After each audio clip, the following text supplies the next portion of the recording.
Dito sa barko, kikita ka ng dolyar. Kung ikukumpara mo ang sahod dyan sa Pilipinas ay malayo talaga ang agwat.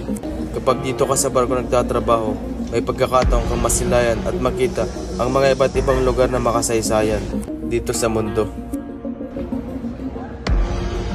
Kung dito ka sa barko nagtatrabaho, may maayos at libre kang tulugan. Kung dito ka sa barko nagtatrabaho, libre ang pagkain dito. Kaya kung gusto mo ng malaking sahod, makapunta sa mga iba't ibang lugar ng libre habang nagtatrabaho. Libre at maayos na tulugan.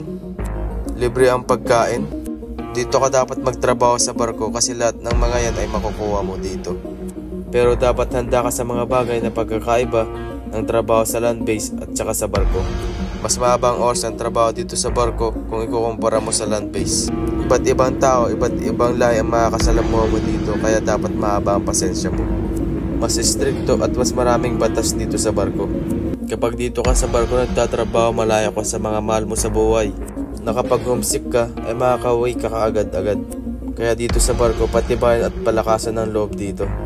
Hindi uubra ang mga iyakin dito, hindi rin pwede ang mga mahina ang loob dito. Hindi rin pwede yung maarte dito. Kaya kung matapang ka, sige mag-apply ka na.